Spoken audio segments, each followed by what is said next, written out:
원래 12월 달에는 제가 이제 계엄 자체는 반대하는 입장이기 때문에 침묵하고 있었는데, 한남동에 그 2차 체포영장 집행되기 전에 그 추운 영하 10도 되는 아스팔트에 찬성이든 반대든 시민들이 이렇게 랩 같은 거, 호일 같은 거를 둘러쓰고 얼음 석고상처럼 통밤을 새었잖아요. 그죠? 그 앞에서. 그걸 보고, 야, 이거는 정상이 아니구나. 내가 이거를 조선시대 사관처럼 사초를 적어야 되겠다. 그러니까 1월 달에 그때부터 매일마다 주경야독으로 하루하루 그 일지를 쓰고 관련되는 거를 공부하고 AI를 통해서 또 정리하고, 그러니까 총 정리한 게 700쪽이 넘었는데 그 중에 남은 400 몇 쪽을 그래 맞추어서 이렇게 만든 겁니다. 예.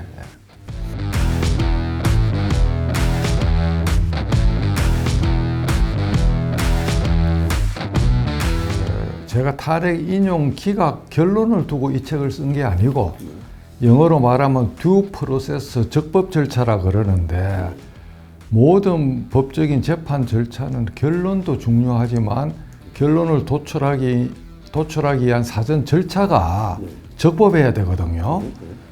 그 절차가 지금 너무나 잘못됐기 때문에 약 11층 정도의 이 법 다층 석탑이라고 그러는데, 제가 그림으로도 그걸 제가 이제 만드는 게 있는데 제가 한번 보여드리겠는데, 너무했어요. 절차 이 법을 제가 사실적으로 법리적으로 완벽하게 분석해서 책 속에 다 적어놨죠. 예. 그래서 너무나 절차가 탄핵 선고를 빨리 하겠다는 조급증에 매달려 갖고 수사도 엉망이고, 수사 엉망인 절차 이 법은 공수처에 수사권이 없는데 공수처가 그랬고, 서부법원에서 체포영장에 형사소송법 110조, 111조 가필한 거, 그거는 명백한 법 위반이고, 2차 영장은 앞에 영장에 이 법을 승계한 거고, 구속영장에 15자로 뭐 그렇게 하는 것도 말이 안 되고, 그 다음에 이제 가장 또 문제되는 절차 이 법은 헌법재판소에서 수사 기록만 주로 중심으로 재판을 진행하고 관련되는 사람을 100% 다 안 부르고, 형사소송법이 박근혜 대통령 탄핵 때랑 달라서 많이 바뀌었거든요. 수사기관에서 아무리 조서를 써도 본인이 그거를 진정하다고 성립됐다고 법정에서 인정 안 하면 증거로 쓸 수 없게 형사소송법이 바뀌었거든요. 탄핵 절차가 형사소송법이 준용이 되는데 피고인한테 유리한 거는 100% 그대로 준용이 돼야 되는데 그거를 무시했고, 일단 재판장에 초시계를 들고 나온 거는 제가 36년간 1201건 판결하면서도 초시계 들고 재판한 적이 없고, 중간에 어느 변론기일에 보면은 대통령이 3분 시간을 달라 그랬는데 그걸 거절했어요. 그건 있을 수가 없는 절차 위반이에요. 그래서 그런 거 보고 도저히 저는 법조인으로서 묵과할 수가 없었죠. 예.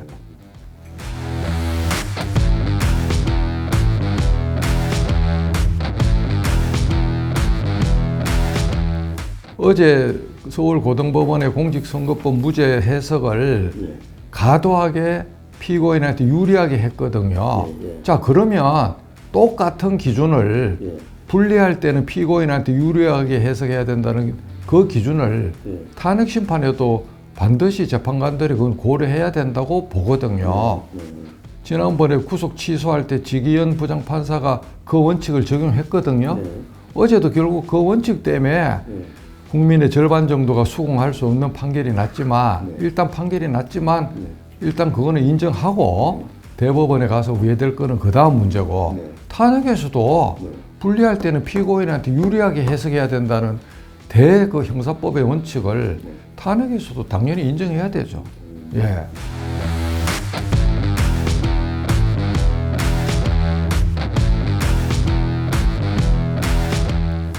그렇게 이제 검수완박 수사권 조정으로 검찰이나 공수처에는 내란죄 자체 수사권이 없거든요.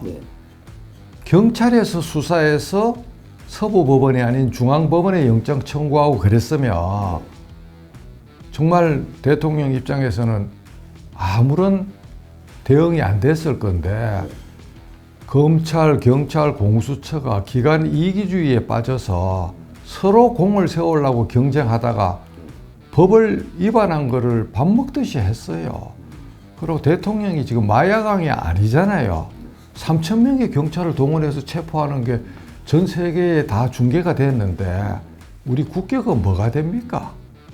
그러니까 수사권이 없는데 공수처가 수사를 했고 관할 법원이 중앙법원인데 영장 쇼핑을 해서 서부법원에 했고 그 다음에 법원의 판사도 110조, 111조를 가피를 했고 하여튼 이게 불법의 부당의 그 입법 절차가 한 11층 정도의 다층 석탑이라니까요. 예. 그게 말이 안 되는 거죠, 일단. 그건 결론하고 상관없이 적법 절차가 뿌리채 빠진 거거든요. 예. 그 점을 일단은 저는 문제를 삼는 거거든요. 예.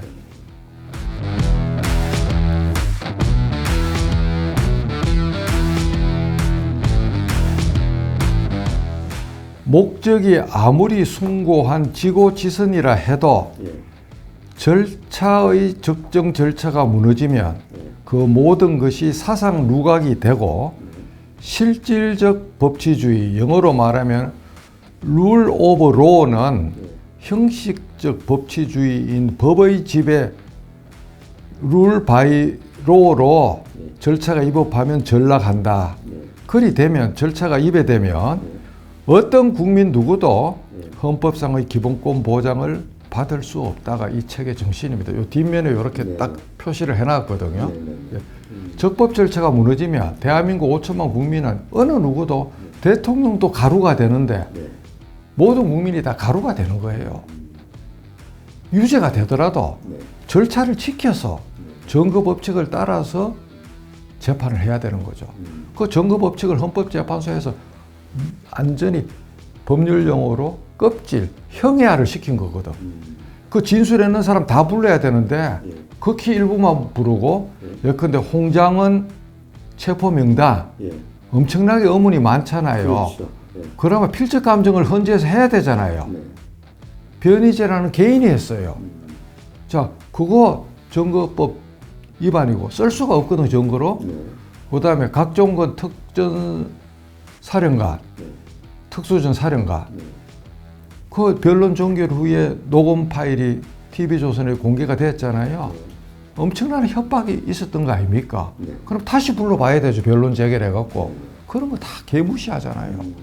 그거는 있을 수가 없는 절차 위배죠. 그 두 개 때문에 지금 내란으로 몰려서 프레임이 구성됐는데 핵심 증거가 한동훈 대표도 저래 행동하는 게 자기가 체포조 명단에 들어가 있고 암살조 명단에 들어있다고 오인해서 지금 그러는 거거든요. 체포 명단 자체가 허위일 가능성이 많거든요. 근데 각종건 특수전 사령관 진술이 가장되거나 아니면 유도신문에서 나온 가능성이 많거든요. 그런 거 심리를 똑바로 안 한 거거든요. 그걸 무시하고 어떻게 결론을 내겠습니까? 무시됐기 때문에 결과를 국민들이 그게 수긍하기 어렵게 되는 거다 그 말입니다. 예.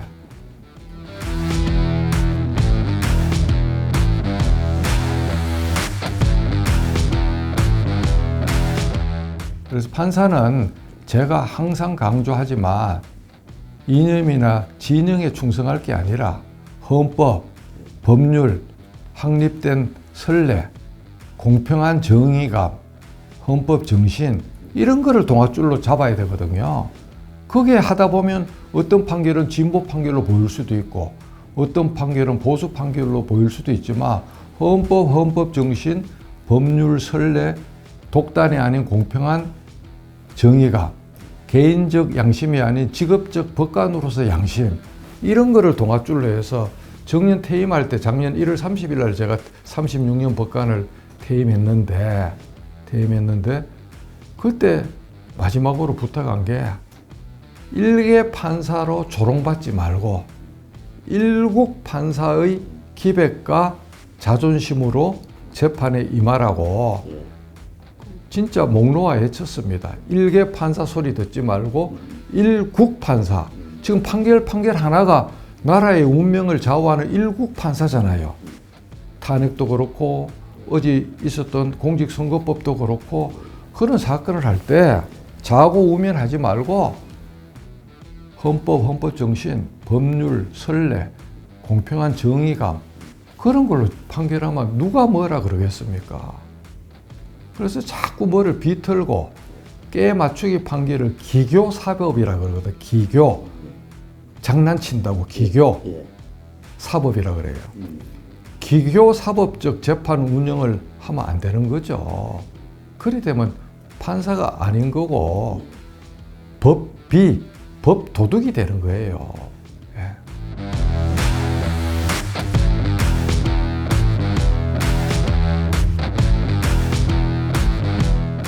이 책은 대통령을 옹호하는 책도 아니고 탄핵이라는 국가적인 난세를 어떻게 적법하게 처리해야 되는가를 논리적으로 증명한 책이고 탄핵이 기각되면 그 기각이 제대로 맞았다는 것을 입증하는 책이 될 것이고 인용이 되면 그 반대 의견, 국민의 반은 지금 기각을 원하잖아요.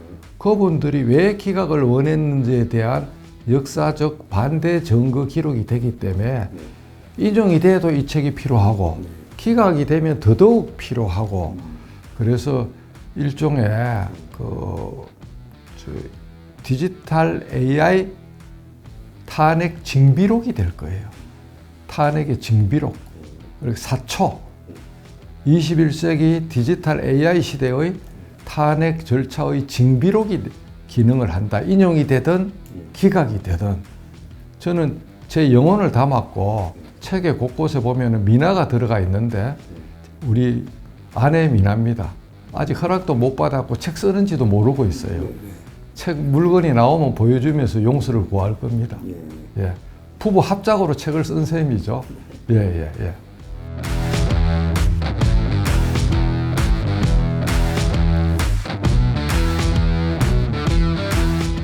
내일 이제 배송이 됩니다.